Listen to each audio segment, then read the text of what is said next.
Was Paul Atreides a hero, a villain, or something in between? That's exactly what we're going to talk about today. Hi everyone, welcome back to my channel. My name is Miscellaneous Gab, or should I say, welcome back to the Duneverse. I'm stupid. That's right, we are back with another Dune video. I'm just gonna take that off. Today we're going to talk about Paul Atreides, hero or villain or human. Now, before you get fired off in the comment section, I wanna say, yes, I know the consensus out there is he's a villain, and I'm here to tell you why I don't think he's a villain. I've never thought Paul Atreides is a villain. We're gonna be discussing the comments from Frank Herbert. We're gonna be discussing the portrayal in the books and the movies. I'm here to prove to you why, at least in my humble opinion, Paul is not this Annikan Skywalker-esque villain. I saw a ton of memes comparing Paul to Anakin, how they're like good, cute, happy-go-lucky in one film, the next they're murderous with a black heart. I'm sorry. This might piss some people off. Dune is more sophisticated than that. It's classier, it's more elevated, and guess what? It's more nuanced. So welcome back to my Dune classroom. Let's get started. I want to talk about the idea of heroes and villains. The idea of a hero and a villain is very relative to the world in which said hero or said villain occupies. When I think of a true villain in the Dune universe, I think of Baron Vladimir Harkonnen. Vladimir Harkonnen pretty much embodies the 7 deadly sins. He is gluttonous, he is proud, he is abusive, he is dishonest. Anything that you can think of that is bad, Vladimir Harkonnen does. The thing about Vladimir Harkonnen is he has no higher morals, he has no creed, no dogma, nothing he believes in. Only the accumulation of more power for his own selfish ends, not caring who dies or who is harmed in the process. Not only is Vladimir Harkonnen okay with death, violence, and destruction in the pursuit of his own goals, he's okay with it in the pursuit of his own pleasure. The movies didn't really get into it this much, but Vladimir Harkonnen was a creep and a PDF file. He would drug young slave boys, have his way with them, and often enough have them killed. Paul, on the other hand, comes from a good family, as good of a family as you can get in this universe, and that's the important thing. This universe is not friendly, it's not nice, and most characters, if not all characters, operate in this gray area. There is good to them, there is bad to them. Whether you're a Fremen, Harkonnen, an Atreides, or a Bene Gesserit, these lives frequently come in contact with violence, power struggle, destruction, double-crossing, you name it. This is not the world that we live in. Let's just get that clear. The other thing I want to talk about is the idea of a revolution. So anytime a power structure is toppled, and oftentimes the more absolute the power structure, the more violent the toppling must be, history has shown time and time again that revolutions don't often lead to peace. They often lead to more chaos. Sometimes that chaos is even worse than the death and destruction that it replaced because it's disorganized and it's fractured. In the wake of many revolutions is when you often have the most violent power struggles. That's not to justify any killing, any destruction of any revolution, including Paul's ascension to the throne. It's more to say that I think the idea of a revolution and then peace the morning after the king's head is chopped off simply doesn't exist. Overall, through most of Dune and Dune Messiah, we see Paul either avoiding the jihad as best we can, trying to mitigate the jihad, or resigning himself to the fact that he is a part of this jihad, whether or not he lifts a finger or executes a command. In my opinion, Paul is a guy who did screw up, but mostly because he didn't know any better. Now, I'm not absolving him of all blame, and we'll get into that at the end. One really important quote that I want to point out that was in the books, this is a Bene Gesserit axiom, and actually Jessica reflects on this axiom in the first Dune book. This is when she starts to see Paul starting to be that charismatic leader and to win over the Fremen. This is when she starts to see a bit more fanaticism. I'm really sad that the movie changed Jessica's character so significantly because Jessica is, for the most part, a good character. She was very cautious of the Messiah and the prophet angle, and she urged caution at every turn. Even in Dune Messiah, we see that Jessica doesn't even live on Arrakis anymore to distance herself from Paul and Aaliyah because she does not like this kind of fanaticism. So the quote is a Bene Gesserit axiom that reads, "When religion and politics travel in the same cart, the riders believe nothing can stand in their way. Their movements become headlong, faster and faster and faster. They put aside all thoughts of obstacles and forget the precipice does not show itself to the man in a blind rush until it's too late. In my opinion, this is what Dune is about. It's about politics and religion when they converge, and when they converge under a popular figurehead or godhead supported by the masses. So again, this doesn't even need a hero or a villain. It just needs somebody that people see as that convergence of politics and religion, who are willing to uphold that rule. Now, many people point to Frank Herbert and the way that he did say that this was a cautionary tale. A lot of people use Frank Herbert's own words to justify the fact that Paul was way more of a villain in the movies than he actually was in the books. However, I just want to dig a little bit deeper into what Frank Herbert actually said. Frank Herbert said to beware of heroes. Dune was aimed at this whole idea of the infallible leader, because my view of history says that mistakes made by a leader or in his name are amplified by the numbers who follow without question. In my opinion, Dune is a cautionary tale of charismatic leaders supported by the masses. And I think that's really what we need to talk about here. That is the takeaway, that is the lesson, and that is what's actually applicable to history, to past, present, and future. Dune takes place in a far distant version of our own world. The Earth already played out its mistakes, and we see more mistakes being played out and played out and played out. Only the consequences are greater and greater and greater because of the scale of the universe and the people who inhabit it. I'd like to contrast this for a second with Star Wars and the whole Annikan thing. Star Wars is a different world. It's a different universe. It's not supposed to take place in our future. It takes place in an alternative reality where absolute good and absolute evil do exist. You do have the dark side and the light side. That's not the case in Dune. Every character occupies their own gray area and they sort of toe the line, except I would say Baron Harkonnen. I really don't think there's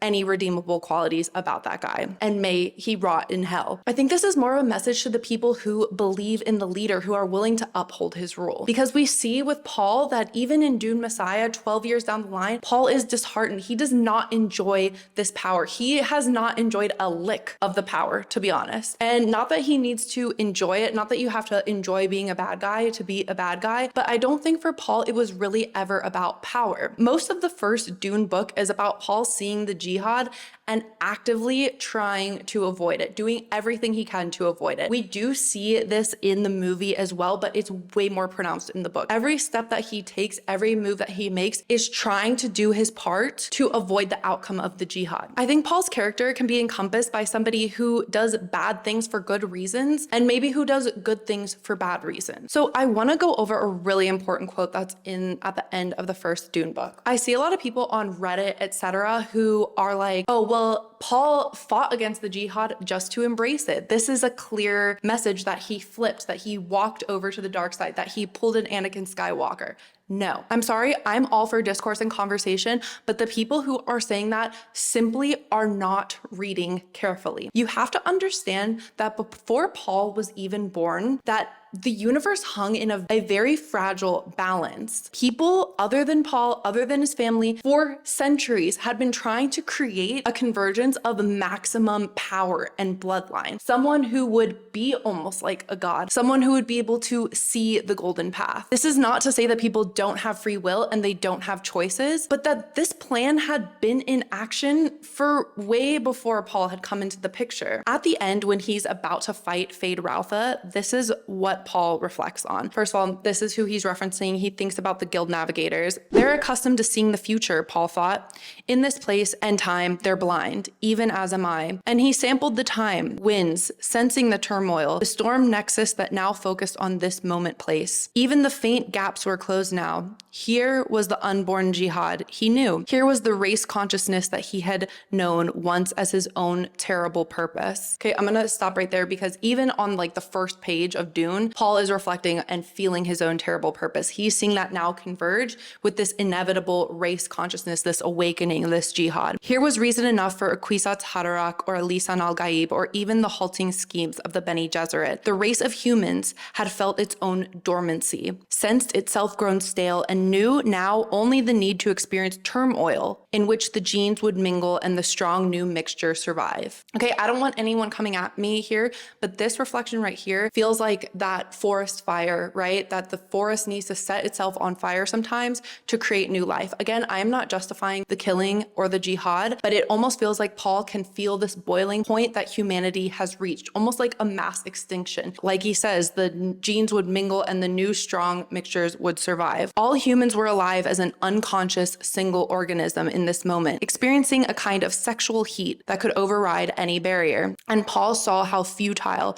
were any efforts of his to change any smallest bit of this. He had thought to oppose the jihad within himself, but the jihad would be. His legions would rage out from Arrakis even without him. They needed only the legend he had already become. He had shown them the way, given them mastery even over the guild which must have the spice to exist. A sense of failure pervaded him, and he saw through it that Fade Routha Harkonnen had slipped out of the untorn uniform, stripped down to his fighting girdle with mail core. This is the climax, Paul thought. From here, the future will open, the clouds part onto a kind of glory. And if I die here, they'll say I sacrificed myself that my spirit might lead them. And if I live, they'll say nothing can oppose Muad'Dib. In this moment, Paul realizes that he is stuck between a rock and a hard place. This is not to say that Paul is absolved of any fault in bringing the Messiah message to the Fremen. However, he genuinely wanted to defeat the Harkonnen for his own revenge from his history, as well as because at that point, he had truly become a Fremen,